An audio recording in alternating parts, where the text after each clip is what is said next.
사모님 얘기를 좀. 이 질문이 계속 들은 동안 마이크가 딱 붙는 것 같습니다.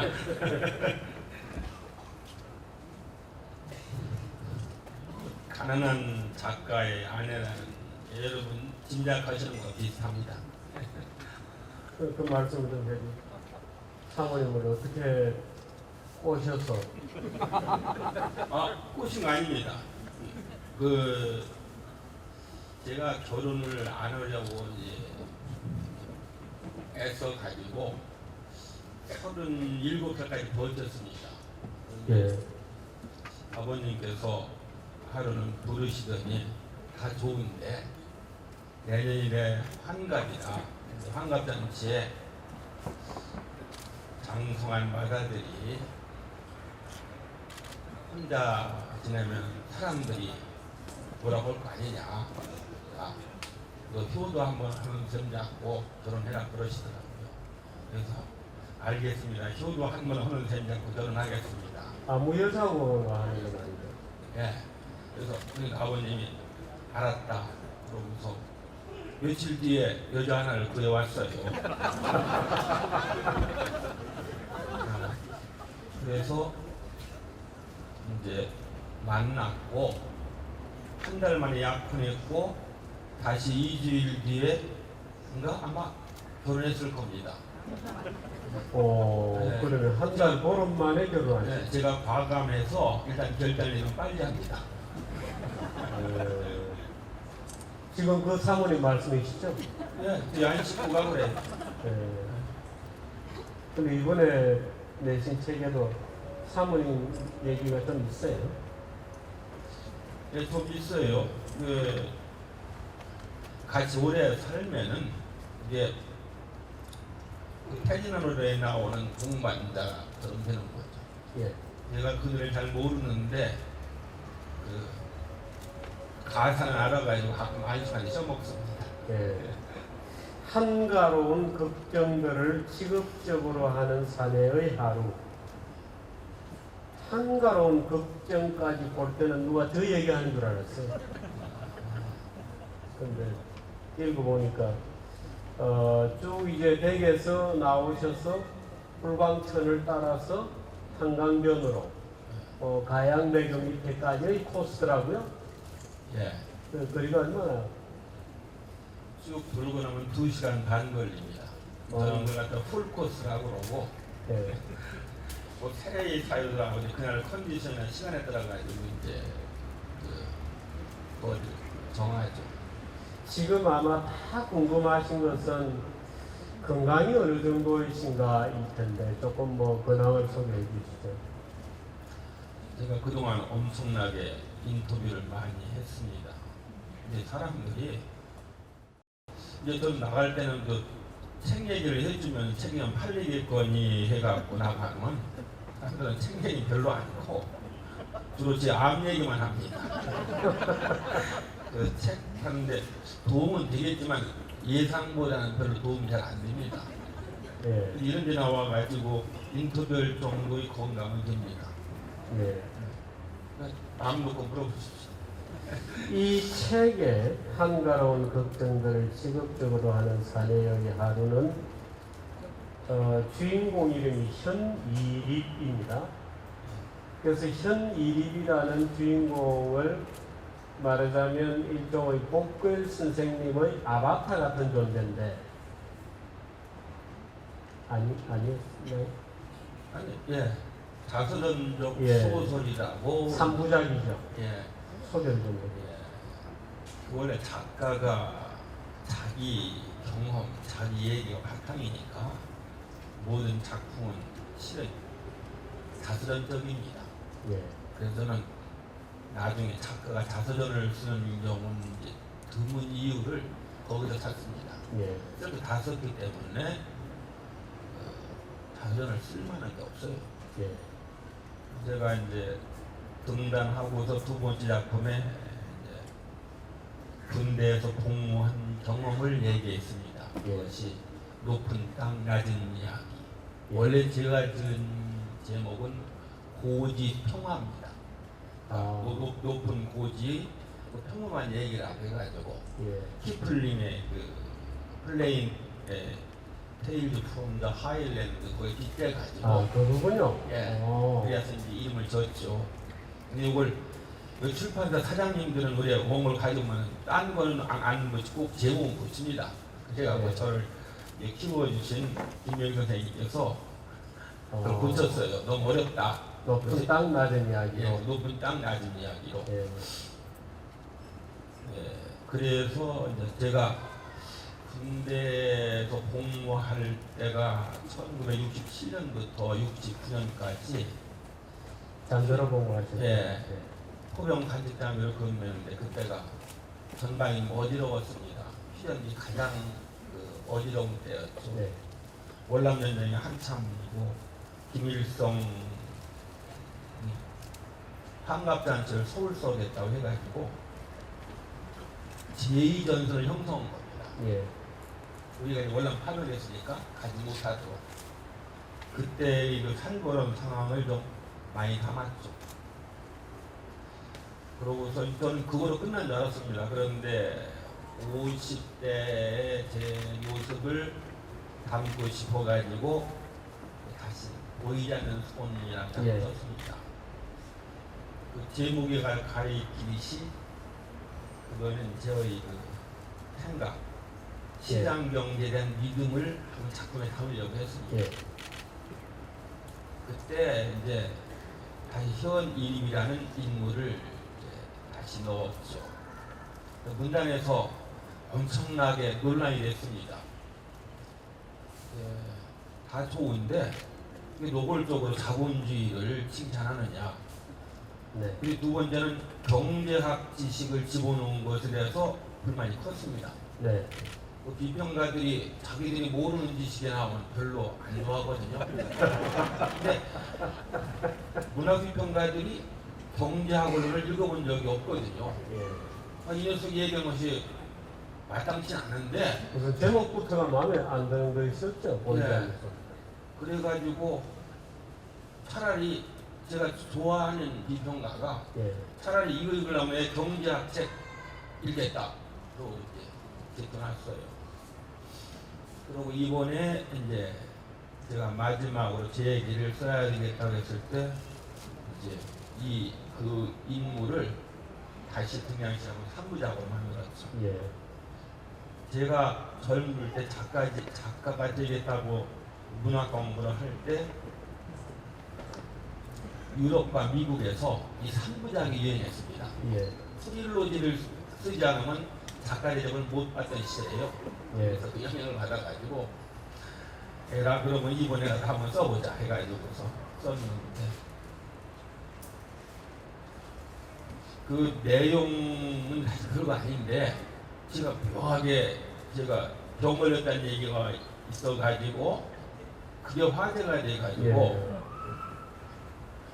예. 갑자기 유명해졌습니다. 아, 글쎄요, 저는 사실 이 복수형 그 신문에 이제 기사들이 나고 그게 오보이기를 또는 심지어는 오진이기를 그래서 늘 그동안에 내가 복수형 만날 때도 뭐 괜찮았는데 얼굴이 또 괜찮으시고 했는데 오진이거나 아니면 이미 본인도 모르게 완치되었기를 굉장히 바랐어요. 근데 아닌 것 같아서 제가 요즘 아주 뭐 술 먹는 이유가 굉장히 많습니다. 복선 생각하면서 마셔야 되고. 같이 마십시다. 근데 왜 작가를 하셨습니까? 좋은 직장 생겼지. 사모님도 반대하셨습니다. 그런데 어릴 때부터 문학에 끌렸죠. 보니까 팔자예요. 근데 제가 중학교에 들어갔는데 그때 학교에 도서실이 생겼습니다. 도서실. 말은 그럴 때는 실은 조그만 방 하나에다가 책 100권 정도를 두었던가 그래요.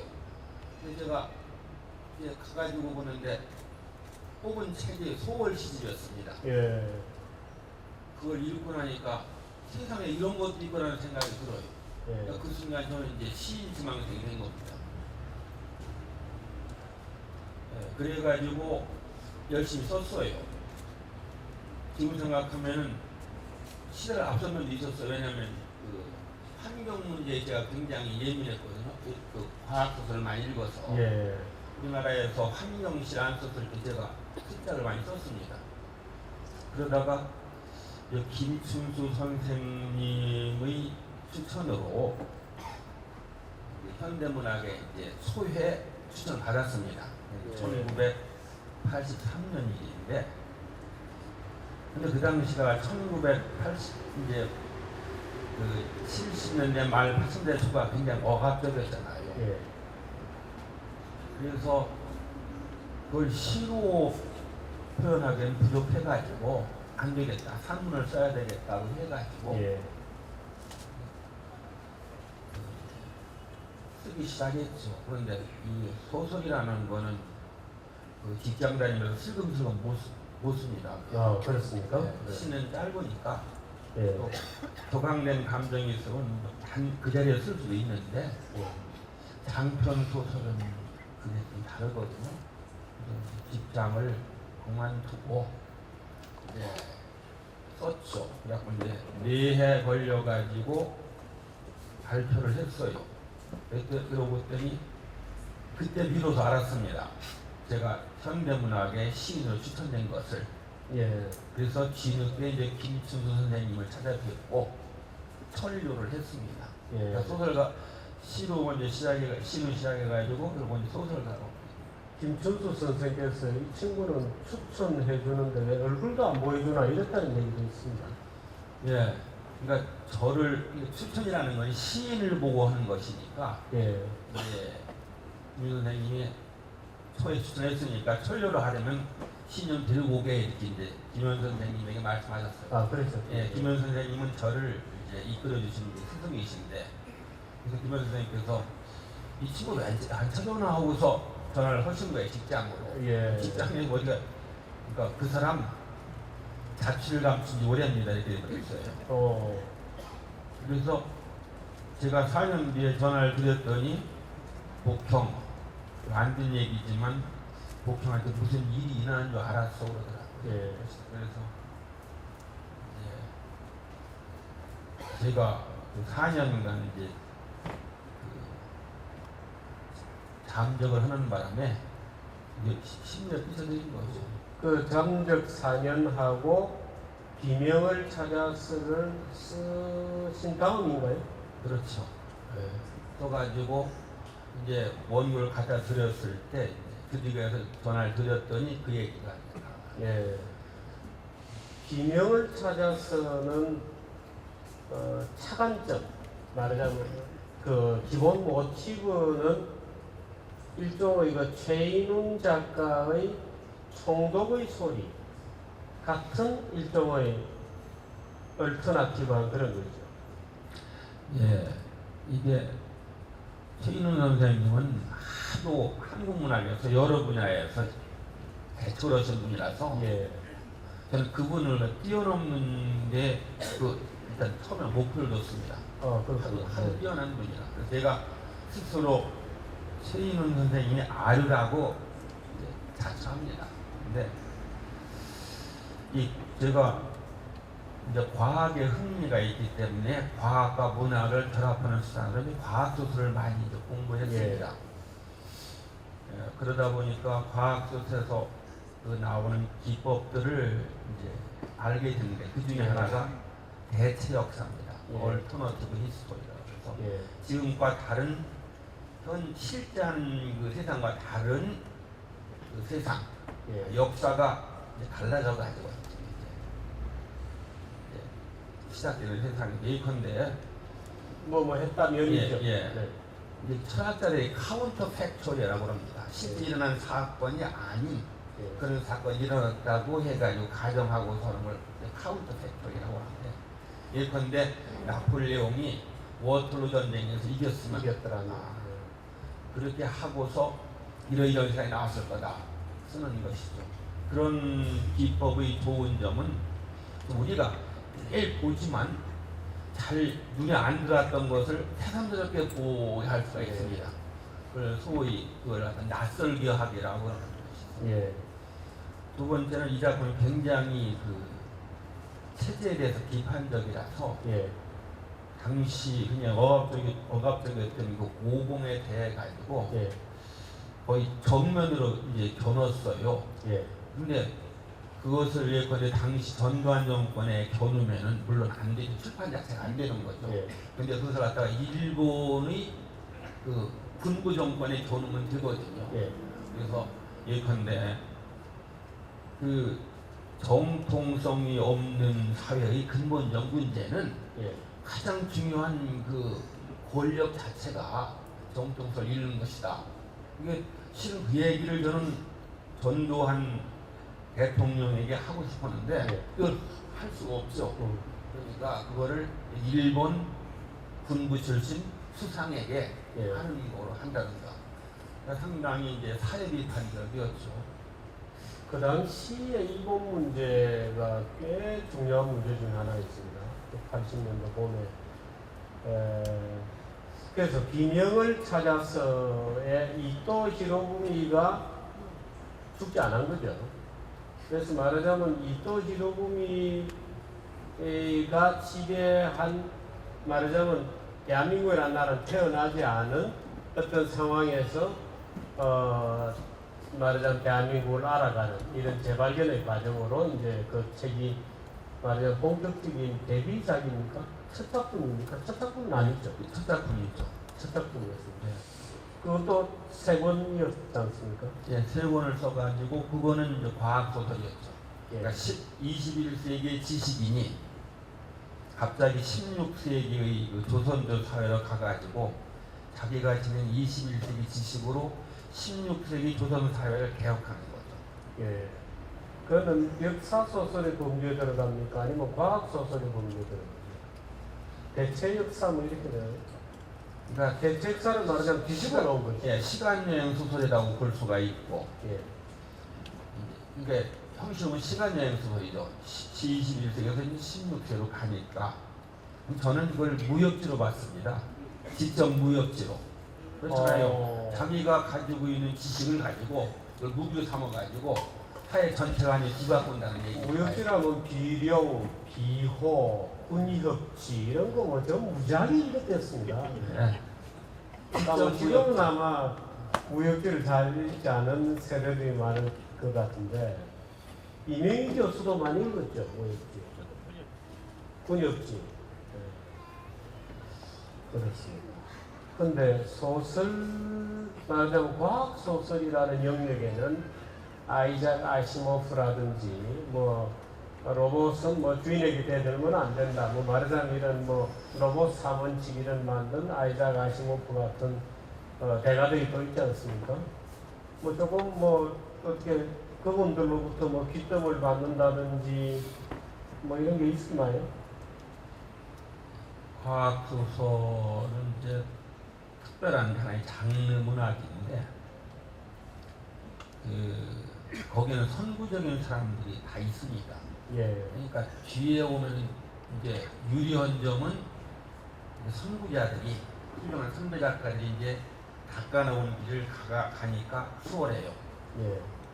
불리한 점은 좋은 얘기는 다 그분들이 써먹었어요. 쓰기가 참 힘들어요. 예. 아무리 써도 암묵의 악이 이렇게 되는 거죠. 예.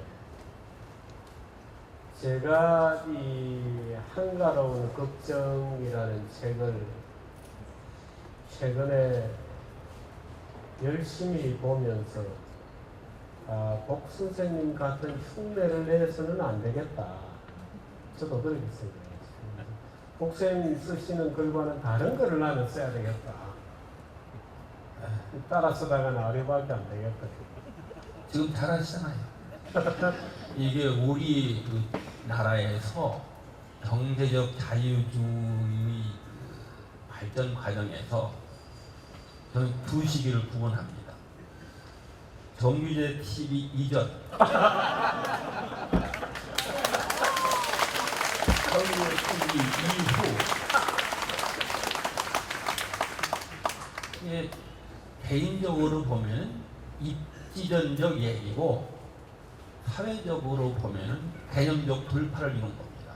우리 자유주의자들이 이러한 매체를 만들어 가지고 이렇게 번성할 수 있는가? 개념적 돌파라는 말씀을 쓰셨잖아요.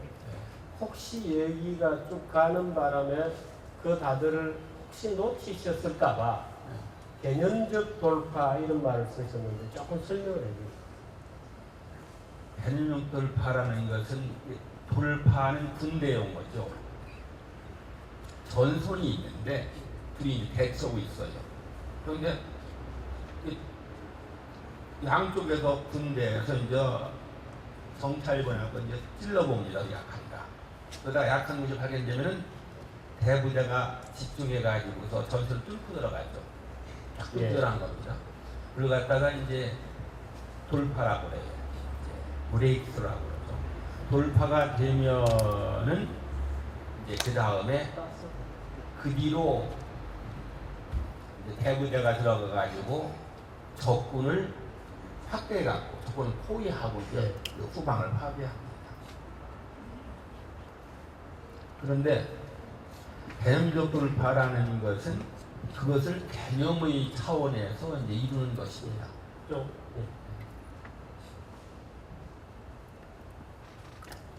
예. 그러니까 우리가 일상적으로 느끼는 보는 그러한 질서는 우리 마음속에 안 들어옵니다. 그런데 어떤 때 깨달아 가지고 틀 자체가 바뀔 때가 있습니다. 그것을 우리는 개념적 돌파라고 합니다. 컨셉추얼 브레이크라고 그러죠. 그러니까 창조적인 업적은 모두 다 개념적 돌파를라고 할 수가 있습니다. 그래야 창조가 되죠. 예컨대 이제 우주선을 타고서 이제 먼 별나라로 가는 이제 그러한 상황에서 오래 가다 보면은 이제 그 안에서 이제 아들을 이제 자식을 낳고 저기 갖고 이제 몇십 세대 몇백 세대가 이제 걸려요. 가장 우주선 속에서. 그런데 처음에는 우리가 우주선을 타고 있다는 것을 알게 되지만 그 안에서 내분이 일어나고 뭐 싸우고 또는 여러 가지 일이 있어가지고 이제 지식이 제대로 전달이 안 되면은 거대한 우주선 안이 우주의 전부인 줄 알게 된다 그런 얘기입니다. 그럴 때 어떤 용감한 소년이 이제 우주선 구석구석을 다니다가 딱 거기서 발견하는 거예요. 아, 이게 내가 우주라고 알고 있던 세상이 실은 우주선 아니구나. 그게 바로 우리가 깨닫게 되는 것. 이거는 이제 개념적 돌파의 전형적인 예죠. 제가 그 개념을 이제 강조하는 이유는 우리 사회에서 개념적 돌파가 잘 안 되는 점입니다. 예컨대 우리가 이제 지금 그 조선시대에 가장 뛰어난 지식인으로 떠받드는 분이 다산 선생인데, 다산 선생은 조선조의 문제를 지방 아전들의 문제가 가장 크다고 했습니다. 수령들은 목민심서를 수령들은 잘하려고 하는데, 근데 아까 말씀하신 공맹지도 주자학을 떠받들어가지고 잘하려고 하는데, 요 향리들이 수령 말을 안 듣고 작당해가지고서 뛰고 오도하고 한다 그런 얘기죠. 그리고 수령이라는 것은 되게 이제 관찰사는 1년 현감회를 해봐도 이를 못 넘기기 때문에 대비다 이거죠. 그러니까 지금 장관들이 직업관료들에게 해주는 거와 똑같은 그런 현상을 목도하신 거예요. 그래서 관리들, 그러니까 수령들이 제대로 움직일수록 있도록 하면은 이 조선조 사회가 잘 된다 그런 얘기를 얘기하셨는데, 제가 보기엔 아니거든요. 인구의 20 내지 50%를 노예로 만들어 놓고 사회가 잘 되길 기대할 수가 없거든요. 양반들은 많을 때는 10%, 대개 한 7, 8% 정도 됐을 텐데 그 사람들은 아무것도 안 합니다. 심지어 소양받으려 갖고 국방 의무도 없어요. 물론 납세 안 하고 세수도 어떤 때는 안 하고 종들이 시켜줍니다. 합당 안 해요. 그러고 음풍을 한다 그런 얘기죠. 그런 특권을 유지하려면은 당연히 억압적인 사회가 되겠죠. 네. 그러니까 사회가 정치하는 겁니다. 그런 사실을 깨닫지 못한 것, 그것이 우리 조선조의 지식인의 문제가 이거죠. 그러니까 조선조, 고려와 조선조에 걸쳐 우리나라 지식인들 가운데 한 사람도 노예제가 문제라는 그 생각을 깨닫는 분이 없어요. 깨닫는 것 있었다면 그게 바로 개념적 돌파라고 할 수 있죠. 이영우 교수님께서 저희 조선조는 노예제 사회였다는 주장을 쭉 펴오셨어요. 오늘 오시기로 했는데 갑자기 다른 일이 생겨서 못 오셨습니다. 그런데 제가 그 복생 우선 뭐 다른 일반 복생 산물에 대해서 얘기하기 전에 소설에 대해서 먼저 좀 여쭤보드리면 과학 소설, 뭐 대체 역사 이런 쪽으로 많이 쓰셨습니다. 그런데 이번에 제가 이런 말씀을 드려도 될지 모르겠습니다만 한가로운 걱정들을 직업적으로 하는 사내의 하루라는 이 책을 보면 남녀 간의 관계에 대해서 꽤 쓰셨어요. 남녀 관계에 대해서. 그래? 그 기억 안 나세요? 기억이 안 나는. 그래서 이 어떤 페이지인가에 보면 뭐 제가 지금 페이지는 못 찾겠습니다만은 어떤 젊은 여성을 길에서 만나요. 강아지, 예쁜 강아지를 끌고 오는 어떤 젊은 여성을 보고 약간 이 충동을 받았어요. 야, 이거 아랫도리가 좀 무거워졌다 이런 식의. 그래서 제가 야, 복 선생님 이런 글도 쓰시나 하고 굉장히 놀랐었거든요. 기억나시죠? 예. 그런데 아예 본격적으로 하드보일드한 에로 소설을 써보겠다 이런 생각은 안 했었습니다. 그게 생각보다 어려워요. 쓸 수만 있다면 쓰죠. 돈도 벌고 화제도 되고. 근데 그 생각보다 어렵습니다. 예를 들면 제가 어디에선가 복사님께서 이 헨리 밀러를 말씀하신 것 같았었어요. 그런데 헨리 밀러 같은 경우에는 그 북해기성 같은 소설을 보면 정말 하드보일드하다고 얘기할 수 있는 에로가 뭐 강렬하지 않습니까? 헨리 밀러의 특징은 정직입니다. 자기가 믿는 것, 있는 것을 그냥 드러내는 분이에요. 예. 그러니까 그건 아무나 쓸 수 있는 게 아닙니다. 제가 가장 정직하다고 해서 모범으로 삼는 작가가 두 분인데 한 분은 조지 오웰이고 또 한 분은 헨리 밀러입니다. 그렇죠. 뒤에 헨리 밀러는 세인트 오브 익서라고 썼습니다. 그러니까 근무하는 캘리포니아 익서라는 그 성인으로 불렸습니다. 예. 그러니까 성인이니까 그렇게 말하자면 우리의 갖고 있는 그 억압적, 성적 그 금기를 풀어내는 겁니다. 그래서 헨리 밀러를 샤피로라는 평론가는 남근이 달린 간지라겠습니다. 간디. 예, 간디 위더 페이스라고 했습니다. 그거는 저는 그걸 갖다 이제 그분의 그 책이 번역되어 나왔어요. 예. 정영문이라고 동인문학상을 받은 그 작가인데 그때 아직 일이 말려지기 전에 번역했다고 나왔길래 제가 읽었습니다. 우리가 외설적인 걸 대할 때는 두엄을 만들어야 된다는 얘기죠.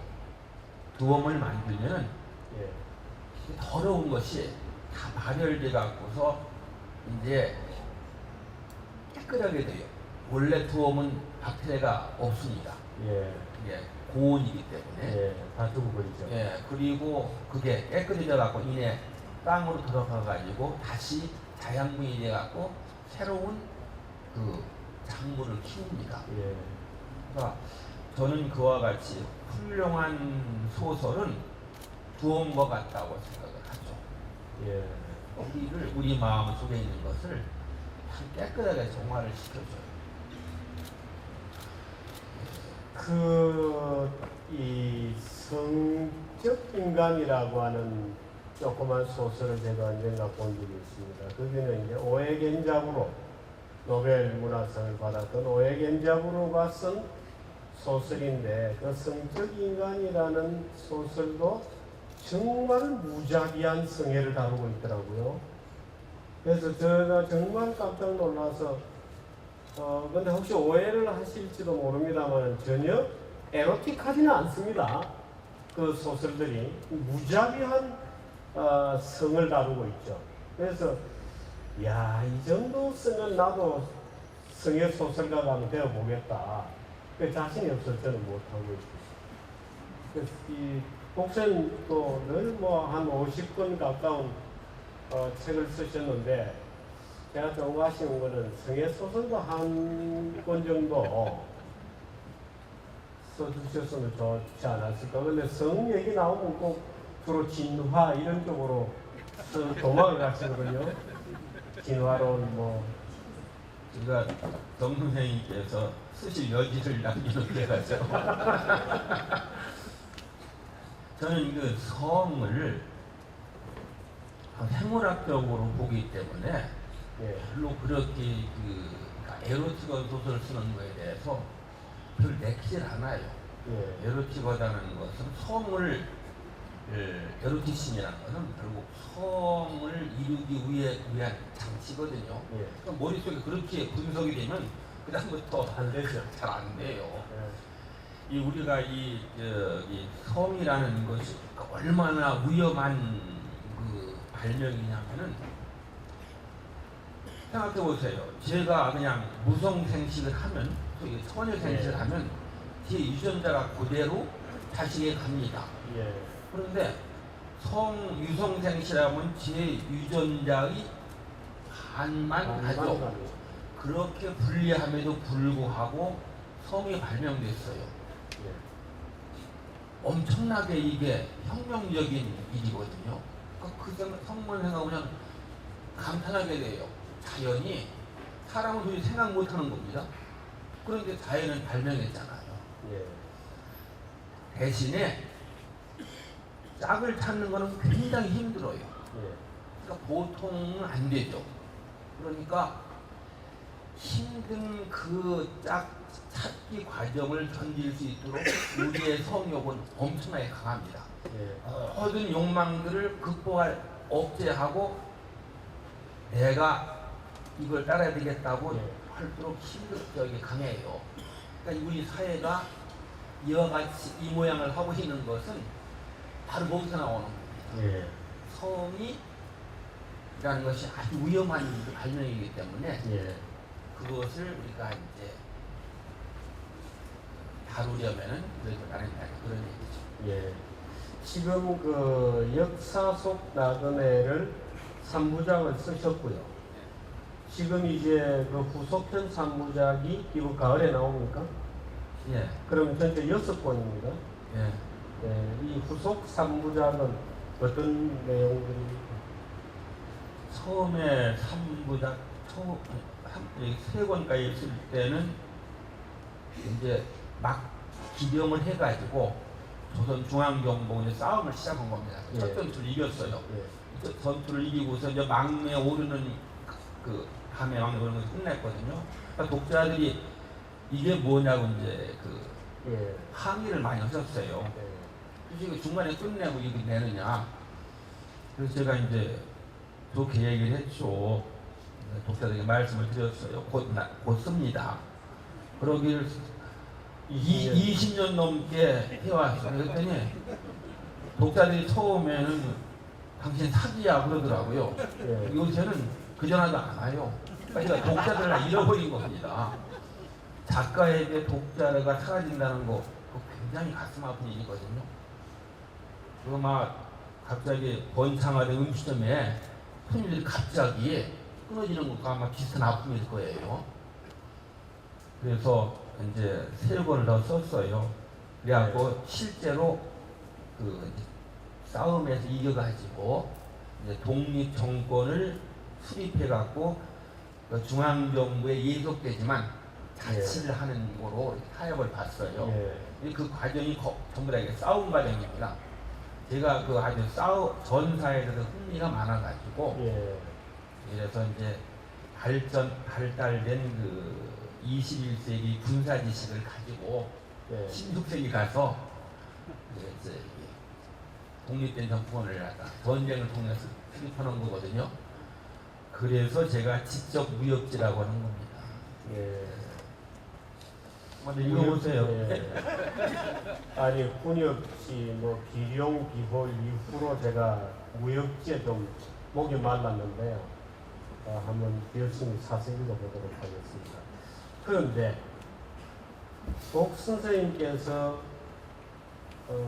사실 저희들이 궁금한 것은 시장경제 체제나 문명의 발전 과정을 우리가 설명하거나 뭐 논문을 쓰거나 또는 수업 시간에 설명할 수 있는데 제가 깜짝 놀랐던 것은 이번에 세월호 사건 같은 경우에도 그런 말씀을 하셨고 시장경제 체제가 어떻게 사회의 정의를 만들어가는지 또 시장경제 시스템이 어떻게 인간의 도덕성을 함양시켜가는지에 대해서 너무나도 부드럽게 설명을 하신다는 거거든요.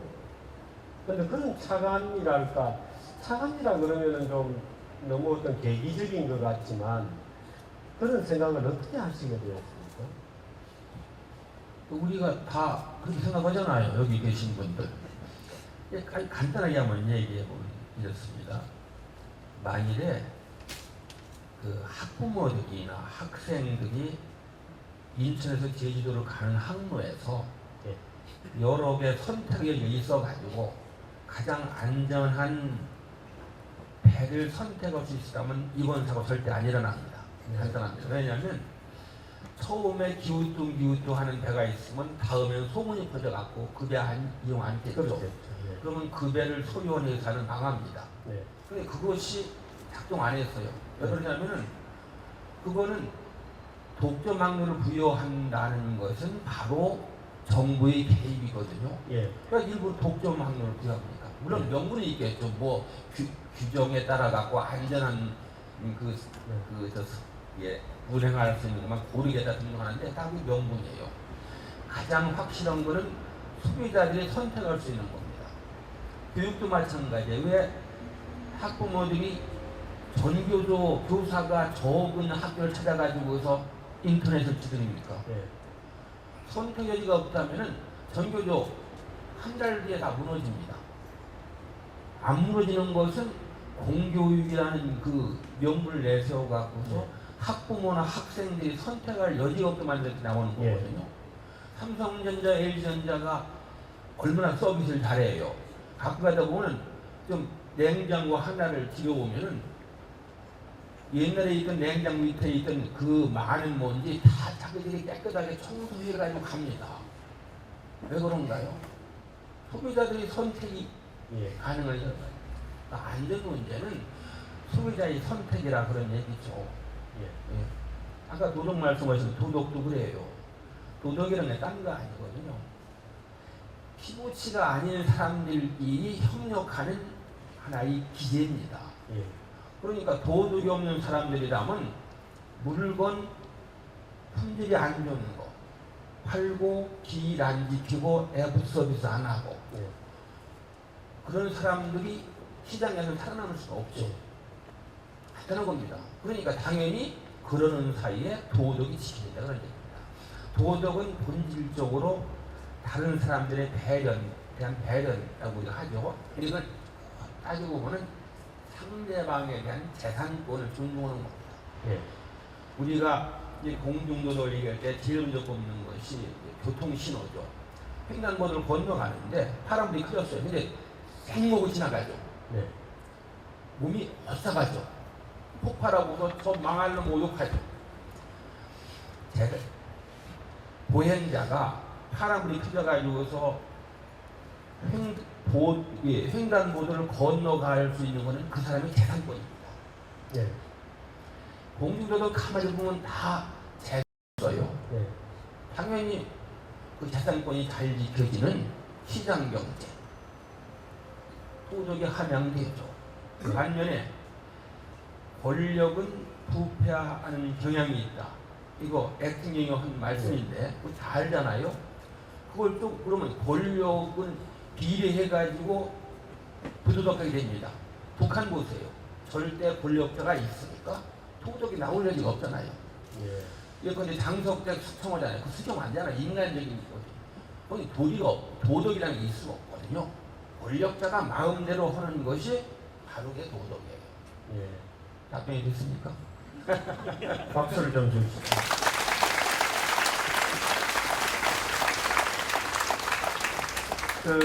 아마 여러분들이 이제 이 비타민이라는 걸 알 겁니다. 제가 또 우리 논술위원들을 또 괴롭혀서 만든 건데요. 그 비타민에 소개한 것 중에 하나가 이제 칸트의 문장을 이제 소개해드린 것을 아마 여러분들이 기억하실지 모르는데 그 칸트의 명언 중에 이런 게 있었습니다. 국가 권력 아래에 있는 것 중에서 돈만큼 도덕적인 것은 없다. 이런 얘기가 있었습니다. 그런데 사실은 우리가 그 너무나도 자명한 사실을 잘 모르기 때문에 시장경제에 대한 무슨 악덕 자본주의에 대한 끊임없는 이제 오해들이 만들어지고 그래서 결과적으로는 더 부패하고 부도덕한 사회를 만들어내는 그런 선택들을 하게 되죠. 그런데 그거는 우리 독서님께서 언젠가 몇 년에 쓰신 책인지 모르겠는데 정의로운 체제로서의 시장경제라는 책을 쓰셨어요. 저는 감히 아마도 산문 중에서는 물론 서정적 풍경 1, 2도 참 좋은 글들이 많지만 정의로운 체제로서의 시장경제라는 조그만 책이 있습니다. 여러분 나중에 그 꼭 한번 구해서 읽어보시기를 바랍니다. 그 책은 어떻게 쓰시게 되었습니까? 이게 정의로운 체제에서 자본주의입니다. 아, 자본주의였습니까? 제가 시장경제라는 말을 별로 안 좋아해요. 예. 왜냐면 사람들이 자본주의로 크니까 예. 이제 덜 욕을 먹으려고 우리 자유주의라는 시장경제라는 말을 많이 씁니다. 예. 저는 그렇게 물러나면 한이 없다. 예. 자본주의를 지켜야 되지. 그 말 뺏으면 안 된다. 그래서 일부러 자본주의를 씁니다. 예. 그러니까 자본주의와 시장경제 사이는 차이가 있게 쓸 수도 있고 그냥 동료로 볼 수도 있거든요. 예. 가능하면 그래서 자본주의 씁니다. 왼쪽에서는 차이가 있는 것처럼 쓰죠. 그렇죠. 예. 네. 자본주의 쪽에는 이제 정치적인 걸 다 예. 포함하는 걸 예. 쓰고. 근데 제가 그 책을 쓰고 났더니 한림대 명예교수이신 김우택 교수께서 예. 딱 만나고 야 그거 말이야 다 아는 제목인데 뺏겼어 딱 그러시더라고요. 네, 그러니까 우리가 다 알고 있습니다. 정의로운 예. 체제라는 것을. 근데 그거를 그걸 그렇게 얘기하는 것은 처음이었죠. 그래서 예. 그런 효과를 좀 누렸습니다. 예. 우리가 이제 그 재산에 대해서 연구하기 시작하면은 공부하면은 예. 자본주의만큼 정의로운 체제가 없다는 게 드러나요. 예. 예, 그런 데서 이제 그 많은 공헌을 한 분들 가운데 좀 뜻밖이로는 해겔이 재산을 그렇게 옹호했습니다. 예. 해겔이 재산은 사람이 스스로를 완전히 구해내는 수단이다. 예. 해겔이 얘기를 했어요. 예. 그러니까 우리가 이 재산에 대해 가지고 그동안에 왜곡된 걸 다 걷어내면은 사실 자본주의가 당연히 정의롭지 예. 하는 것이 나옵니다. 근데 자본주의를 끊임없이 부도덕한 것으로 보는 캠페인은 계속되고 있거든요. 그게 이제 주류 언론 매체를 장악했다든지. 그래서 사실 자본주의를 도덕적 가치와 결부시키거나 또는 그것을 소위 정의의 문제, 자스티스의 문제하고 결부시켜서 부드러운 용어로 설명할 수 있는 사람은 많지 않습니다. 그래서 제가 복쌤 정의로운 체제로서의 자본주의 그 책을 보고 굉장히 용기를 얻었고, 이렇게 써야 비로소 말하자면 납득을 시킬 수 있겠구나 하는 생각을 굉장히 많이 갖게 되어서 그 점은 제가 너무나 고맙게 늘 생각하고 있습니다. 제가 고맙습니다. 네. 여러분 그 책도 꼭 사서 보시기 바랍니다. 그 너무 싼 책이죠. 가격이 너무 싸지 않나요? 작은 책이니까요. 이제 그럼 여러분들 2권씩 사서 한 권은 선물하시기 바랍니다. 한 권은 선물을 하고요. 그런데 산문 중에서 지금 이제 소설 중에서는 현일입 4분부작, 또 역사 속 나그네 6부작 이제 나오겠습니다만은 6부작 이런 이제 본인이 이제 대표작이라고 생각하실 수 있을 것 같고, 쓰신 산문 중에서는 이런 질문을 드려도 될지 모르겠습니다만, 이 책은 좀 참 잘 쓰긴 책이다, 아끼는, 아까운, 뭐 이런 게 있습니까? 제가 딸아이하고 같이 작업한 게 있습니다. 서정적 풍경. 서정적 풍경 1, 2, 그리고 이제 이번에 이제 삶을 견딜만하게 하는 것. 애비로서 그 자식하고 같이 작업한다는 게 즐겁습니다. 막 딸아이는 죽을 말. 딸이어서 그런 거 아니에요? 아들은 절대로 같이 작업하지 않아요. 그런가요? 딸아이로서는 뭐 꼭 즐겁진 않겠지만, 그래가지고 딸아이는 그림을 그리고, 제가 이제 산문을 쓰고 주로 시에 대해서 얘기를 하고 서정적인 글을 쓰고 이제 딸아이가 이제 그림을 그려요. 그래가지고 이제 3권을 나왔거든요. 그러니까 어차피 부모는 그렇잖아요. 자식하고 같이 산다는. 근데 이게 사람들 눈에 좀 부럽게 보였던 모양이에요. 제 스승님들도 야, 그 좋다. 나도 했으면 좋겠는데 우리 딸아이는 그린 애들 없어. 근데 그 그림을 사파를 그리지 않습니까? 고려는 줘야 될 거 아니에요. 고려는 줄 수 있으면 주는데 가끔 떼먹기도 합니다. 그런데 복생 글을 보면 제가 바르게 느꼈는지 모르지만 애틋하다 이런 단어를 많이 쓰시거든요. 그래서 아예 책 제목에도 애틋함의 로마 이런, 로마였던가요 이게? 애틋함의 로마 이런 것도 있고, 문장에도 보면은 애틋하다 이런 표현도 많고 부연 이런 표현도 많습니다.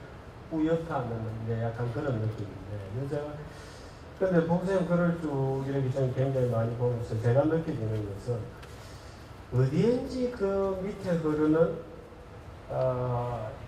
막 우울하다고나 할까, 약간 그 슬픈 감정, 그걸 이제 복쌤은 애틋함 이렇게 표현하신 건지 모르겠으되 그런 그 어떤 저변의 그런 슬픈 감정 같은 게 늘 이렇게 서정적 풍경 같은 산문에도 깔려 있거든요. 잘 읽은 겁니까? 우리가 이제 모두 다 자기가 우주의 중심입니다. 그런 표현을 쓴 본 적이 있어요. 우주의 축이, 엑시스가 자기가 사는 도시를 관통한다고 모든 사람이 믿는다는 그런 표현이 있어요. 그러니까 우리는 서울이 이 지구의 중심입니다. 서울을 딱 축으로 잡아갖고 지구가 돌아간다 그 얘기죠. 그리고 자기 삶이 그만큼 중요하니까 나는 우주 나머지와 전부 비교할 만한 중요성이 있다고 믿어요. 우리 조상님들은 남의 곡불이 내 감기만 못하다 뭐 그런 표현을 썼죠.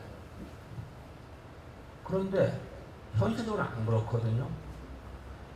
우리 한 사람이 지금 70억 분의 1이죠.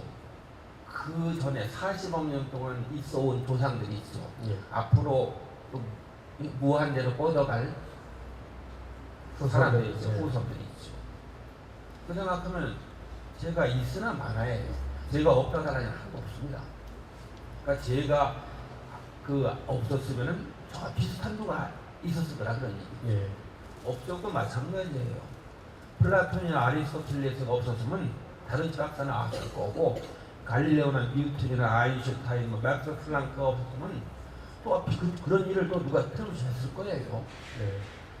사람들이 그 지적인 활동에서는 되게 여러 사람이 동시에 매달리기 때문에 그 항상 늘 그 우선순위, 그러니까 누가 먼저 발견해야 프라이어리티가 이제 쟁점되잖아요. 그러니까 배우고 배울수록 허무감이 커집니다. 네. 이 허무감을 다 느껴요. 그런데 이 허무감을 느낄 때 가장 좋게 달래주는 것이 종교입니다. 종교는 예. 이 세상은 뜻이 있고 예. 당신은 신에게 예. 선택된. 직접 통화할 수 있다 이거죠. 기도원을 통해서 열심히 기도하라 그러면 신의 뜻을 알 수 있다. 초월적 존재가 자기 기도를 들을 만큼 내가 특별한 존재다.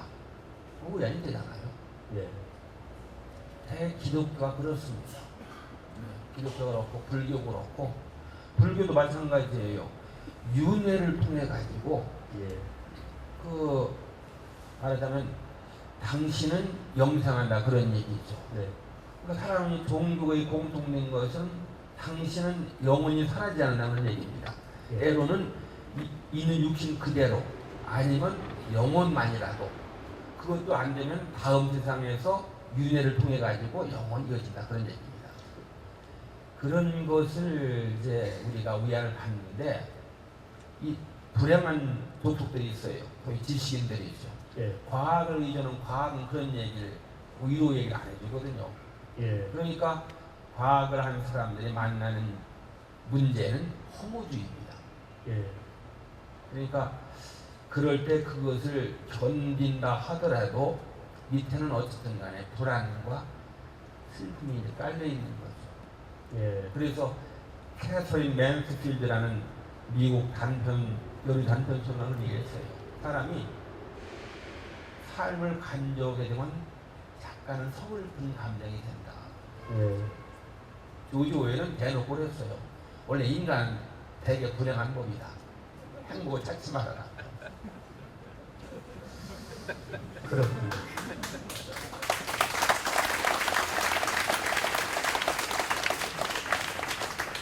조지 오웰도 그런 말을 했군요.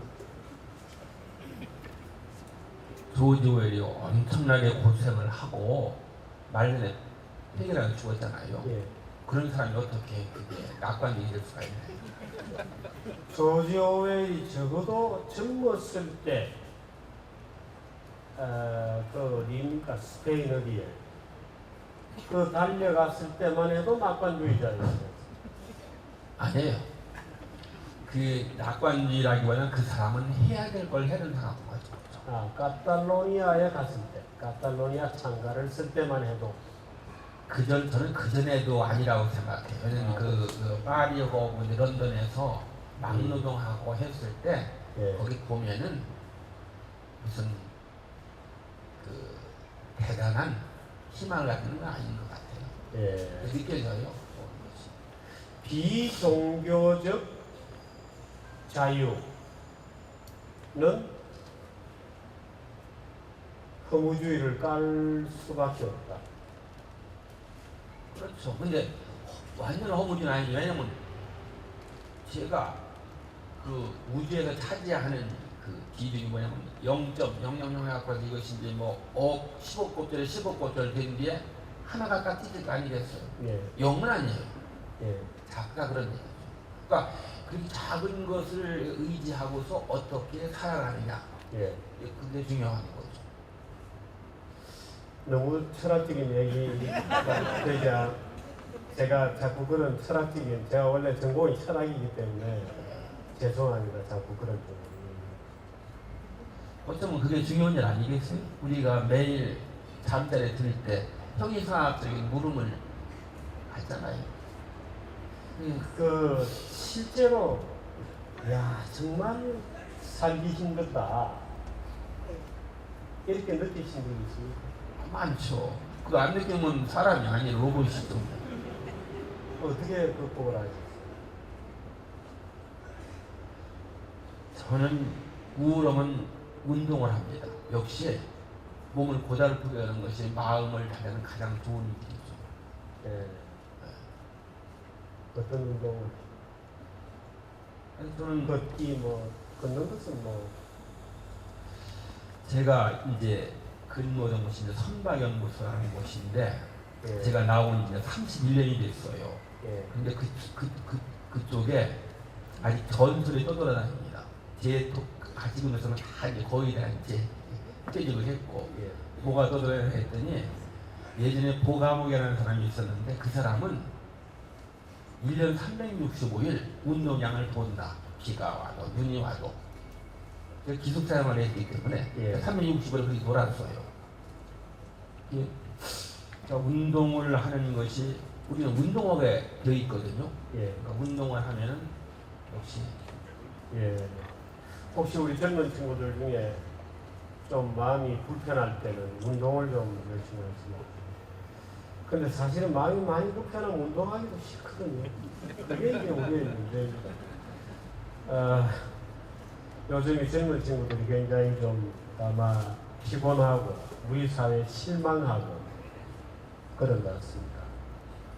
좀 위로라고 원래 위로는 하는 게 아닌데 제가 이제 강의에 들어가면 그럽니다. 진화생물학 강의를 해요. 그 과목이 뭐든지 간에 진화생물학 강의를 합니다. 예. 왜냐면 사람이 어떻게 태어난지를 알아야 되잖아요. 예. 그러니까 사람은 이렇게 태어났다. 이 생태계에서 사람은 이런 자리를 차지한다. 이런 얘기를 하니까. 예. 그리고 늘 얘기를 합니다. 우리는 행복하게 해서 태어난 게 아니다. 우리는 대를 잇기 위해서 태어난 거다. 그런 얘기를 합니다.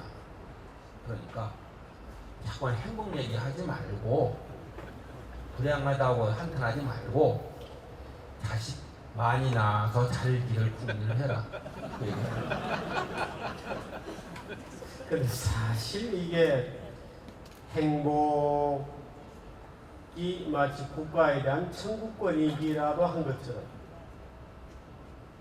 자기의 처지의 모든 귀책 사유가 나 아닌 타인에게 있는 것처럼 하는 게 이제 좌익의 기본 전략이죠. 그래서 사실은 저도 우스꽝스럽게 젊은 친구들이 제게 붙여준 별명이 고단 선생입니다. 제가 매번 젊은 친구들 만날 때마다 야 인생 원래 고단한 거야 그러거든요. 그래서 제 별명이 고단인데요. 제가 복웰 선생님이 한가로운 걱정들을 직업적으로 하는 사내의 하루라는 책을 쭉 읽으면서 뒷부분으로 넘어갈수록 뭐라 그럴까요? 비장미 이 미학의 본질이 비장한 것이기도 하죠.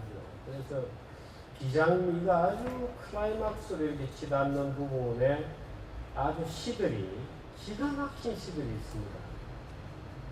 여러분들 이 책을 무조건 돈 내고 사서 보십시오. 제가 한번 읽어볼까요? 이 시인데요.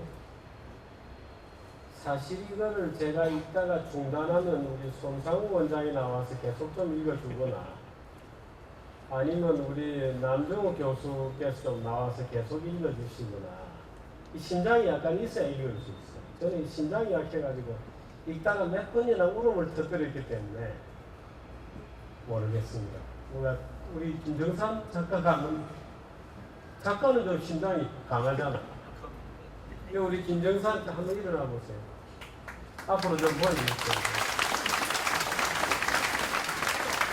우리 김정삼 작가는 삼한지라는 소설을 아주 재밌게 써서 또 이 독자들을 많이 참 정말 밤잠 못 자는 삼한지가 이제 삼국이 아니다. 원래 삼한의 통일이다. 신라 통일이라는 것은 이제 그런 논리로 이제 이렇게 쭉 쓴 대하 역사 소설입니다. 몇 권짜리에서 10권, 10권짜리 대하 역사 소설을 썼습니다.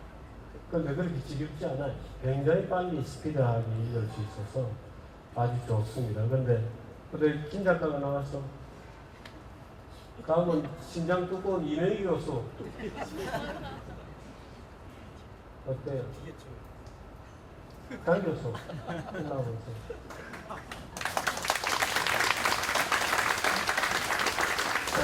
사실 처음 시는 운이 있어야 되기 때문에 처음 읽으면 잘 안 읽어집니다. 그러나 우리 장 교수는 워낙 여러분도 잘 아시는 분이지만 이 장 교수는 워낙 또 글에 대해서 또 일각견이고 워낙 독서가 많은 분이어서 아마 제대로 읽어지실 것 같아요. 여기서부터 시작이거든요. 여기서부터 여기까지. 예, 조금 깁니다. 한번 들어봐 주시면 돼요. 1944년 6월 6일 연합군의 노르망디 상륙작전 개시 상륙 후 24시간 동안 4,400명이 죽었다. 영국 제1특수임무여단 여단장 사이먼 프레이저 준장이 백파이프 취주병 빌 밀리 1등병에게 부대가 상륙할 때 사기를 높이도록 백파이프를 불라고 하자 밀린 1등병은 즉각 거절했다. 백파이프를 불면 적의 포화가 집중되니 전투 중에 불지 마라는 규정을 들어 제15대 로바트명으로 스코틀랜드의 가장 유명한 가문 출신인 여단장은 해연이 일렀다. 그것은 잉글랜드 국방부 규정이지. 나와 자네는 스코틀랜드 출신이지 않나. 해당되지 않네. 부대가 상륙하자 밀린 1등병은 백파이프를 불면서 해안을 행진했다. 포탄과 기관총탄이 휩쓰는 해안에서 동료들이 독일군 진지를 공격하고 쓰러지는 사이 그는 스코틀랜드 민요들을 부르면서 여단과 고지의 젊은이를 부르면서 Oh my bonny bonny Highland lady, Oh my bonny bonny Highland lady 혼자 행진했다. 경우가 좀 다르긴 하지만 포도주빛 바다 건너 저승의 해안에 상륙할 때면 나도 그런 정신으로 발을 딛고 싶다. 넌 모르고 텃세 부리는 염라대왕의 졸개들이 혼비백산하도록 저승의 성곽을 그대로 들이치고 싶다. 안시구가 사준 줄 붙이들어 저승의 높은 궁궐 겨누듯 가리키며 목총 가다듬어 명부 굳은 벽이 흔들리도록 간대마다 정비려 놓고 이별이 잦아서 못 살겠네.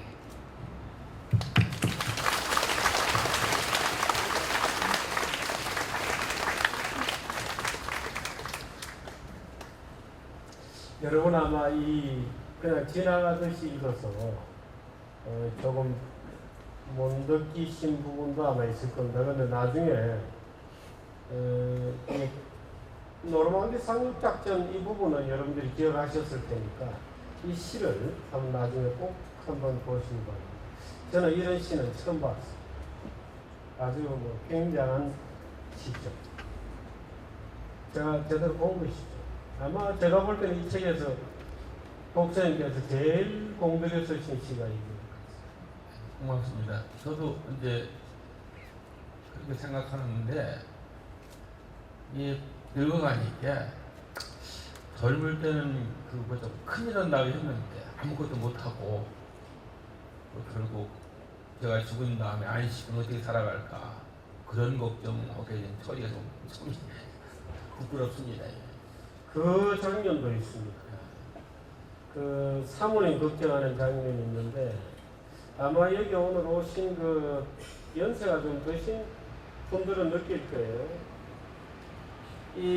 말하자면 마누라가 늦은 나이에 이제 그러니까 자기가 죽고 없는 거예요. 자기는 죽고 없고 마누라가 늦은 나이에 뭐 늦은 오후에 재미도 없는 드라마를 보다가 고단해서 소파에서 쓰러져 자면 잎새 다 떨어진 오동나무에 한 마리 새가 찾아와서 저 먼 세상의 이야기를 전해주리라, 이런 시가 있어요. 지금 바로 그 얘기하셨는데 제가 바로 읽지는 못했지만 내용은 그런 거예요. 내용은 이제 그런 거예요. 쓰시는 작품에 그전과 다른 뭐 변화가 좀 있습니까? 시풍이랄까? 없어요. 그게 사람이 기본적으로 정해지는 겁니다. 이제 나이가 이제 70을 바라보면서 바뀔 거 별로 없어요. 대풀이 되는 게 걱정되는 거죠. 이 작가가 한 얘기를 또 하는 것. 특히 이제 이 뭐 문학은 좀 괜찮은데 칼럼을 쓸 때 예전에 한 얘기 또 하는구나. 왜냐하면 사회적인 문제는 별로 안 바뀌거든요. 그러니까 똑같은 얘기를 또 해야 되니까 그게 좀 민망하죠. 그게 아마 논객의 괴로움일 거예요. 아마 정 선생님께서도 여기다 일어나면 지금 그거 느끼실 거예요. 한 얘기 또 보고. 그래서 제가 전진내지 말라고 하는 게 그겁니다. 전진내지 말아라. 나중에 부끄럽잖아. 이 사람은 맨날 이 얘기를 수십 번 했는데. 전진내지 말고 내가 몇 번 골라놓고 죽을 테니까 선지 좀 내라. 그렇죠. 아까 서정적 풍경 얘기하셨잖아요. 산문 중에서는 말하자면 서정적 풍경이 다 소설 중에서는 하나 딱 꼽으라면 캠프 세네카의 기촌이라는 소설이 있습니다. 예. 짧은 소설인데 제 아버님이 6.25 때 부역을 하셔가지고 저희 이제 피신을 하시고 저희 가족이 이제 통박상이 된 거죠. 예. 그래갖고 저희는 이제 뿌리 뽑히는 사람이 돼가지고 이제 방랑을 했는데 그때 그래도 받아줄 만한 곳이 미군들의 기촌이었습니다. 예. 캠프 세네카. 예. 그래서 그것을 이제 그때 우리 경험을 소설로 삼았거든요. 그러니까 저는 그 작품이 왜 마음에 가냐면 되게 딴 소설은 저 혼자 겪었거나 아니면 모든 사람이 다 겪었던 것인데 요거는 기촌 사람들의 경험을 얘기한 것이거든요. 예. 우리 사회에서 가장 멸시받고 어렵게 사는 사람들이 기촌 사람들입니다. 특히 양공주들. 예. 사람들이 못 받고 살았거든요. 예. 저는 그 사람들을 대면한다고 어릴 적부터 다짐했습니다. 내가 언젠가는 예. 이 사람들 얘기 쓰겠다. 그걸 썼습니다. 그래서 이 소설만은 저의 경험이 아니라 기촌에 살던 사람들 모두의 네. 경험입니다. 네. 그래서 저는 이 작품이 제 작품 중에 뭐가 살아남는다고 저는 그 작품이 되리라고 생각을 하죠. 예. 그 단행본으로 되어 있습니까? 예. 여러분 잘 들으셨죠? 아마 사실 지금 굉장히 좀 피곤하실 수도 있고 그렇습니다만 그럴수록 복생을 좀 더 잡아놓고 얘기를 좀 드려야 되겠습니다. 근데 오늘 뭐 연주 공목을 한국은 이 복생께서 하모니카를 부세요.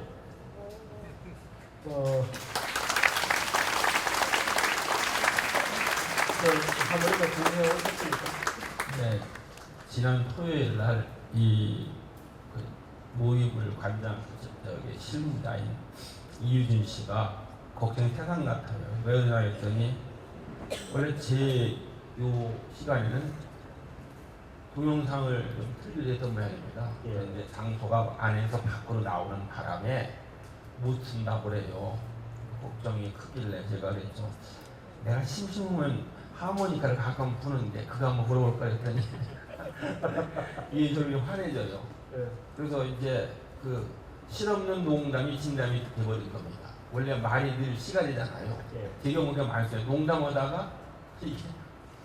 그래서 오두현 부장께서도 갖고 나오라고 제가 하은이가 들고 나왔습니다. 아, 예. 네. 어디?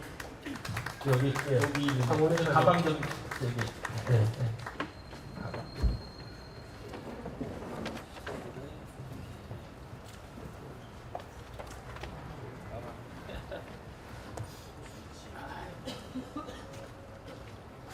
가방에 뭐 여러 가지 들었습니다. 많이 가지고 예, 많이 가지고 다녔어요. 어떤 곡?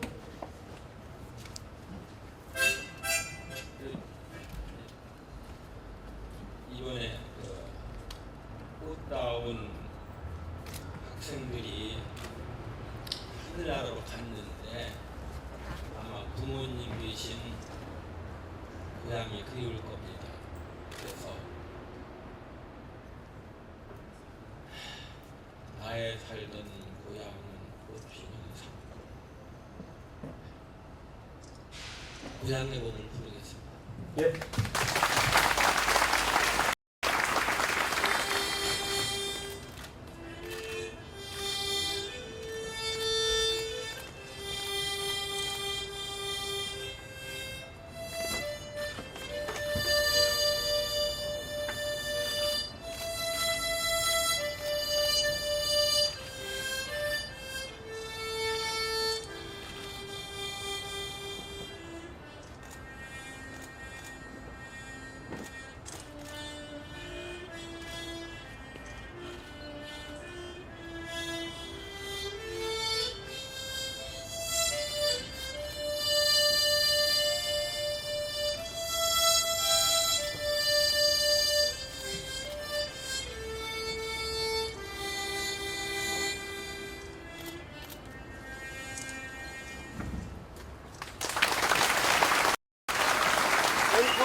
앵콜은 준비 안 하셨어요? 앵콜 하나는 준비했습니다. 예.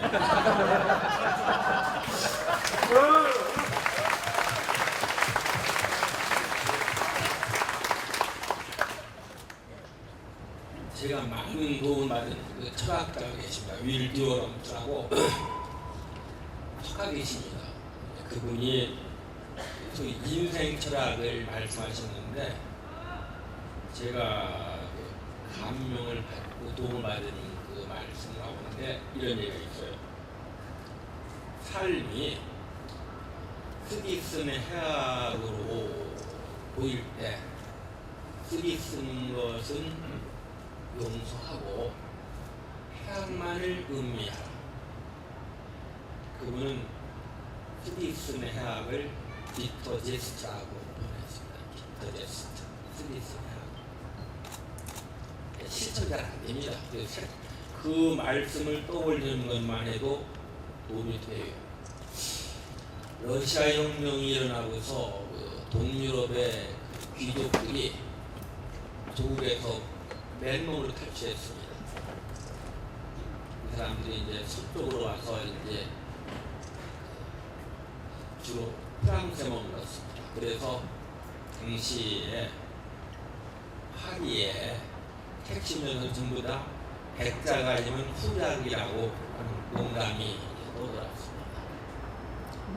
그때 그들이 삶을 그린 샹송이 하나 있습니다.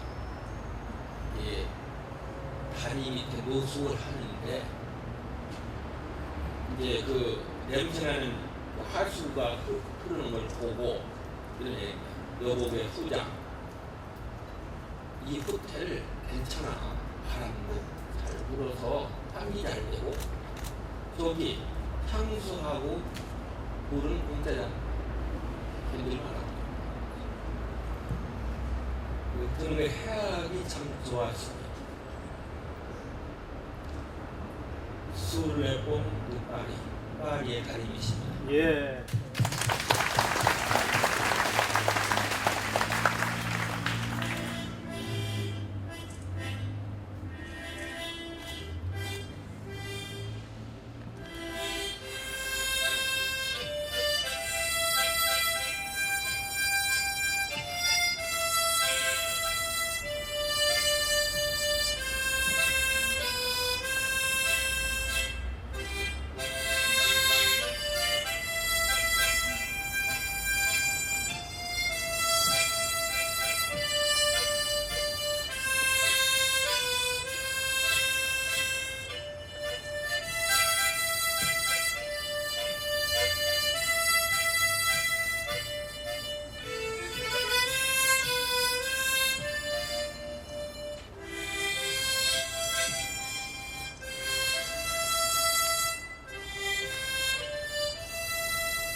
이 정도 영어 했다는 것은 굉장히 높이 평가할 만한 일이며, 오해의 소지를 없애기 위해서 분명히 말씀드리고 싶은 것은 제가 이것을 당사자 앞에서 했을 때 본인도 똑같다고 인정했다는 사실입니다.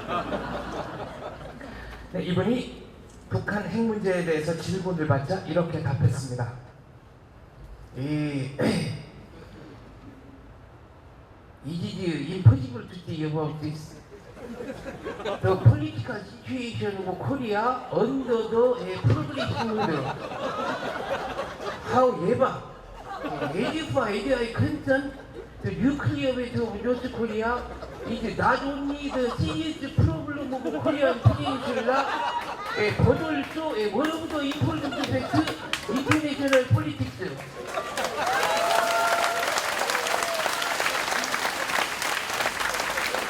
For this reason, we should find the best solution as soon as possible. Thank you.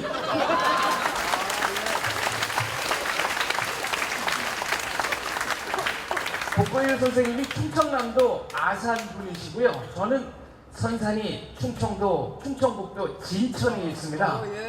네, 그래서 원래 오늘 조영남 선생님이 오시기로 했다가 시간이 바빠서 못 오시고 모창 가수로 잠깐 활동한 적이 있는 제가 내 고향은 충청도예요 들려드리겠습니다.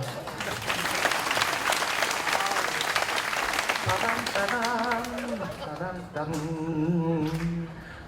일사후퇴 때 비난 내려와 살다 정든도 두메나 산고 태어난 것이 아니었지만 나를 키워준 고향 충청도 아버지는 밭에 나가고 어머니는 장에 가시고 나와 내 동생 논길을 따라 메뚜기 잡이 하루가 갔죠. 동구밖에 기차 정거장 닭새만에 서는 시골장 내가 다니던 국민학교는 동네에서 제일 큰 집이었죠. 내 아내와 내 아들과 셋이서 함께 가고 싶은 곳 논과 밭 사이 작은 초가집 내 고향은 충청북도 진천군 이월면 노원리 복선생님의 고향은 충청남도 아산군 신창면 오목리 182번지. 충청북도 아산군 신창면이에요.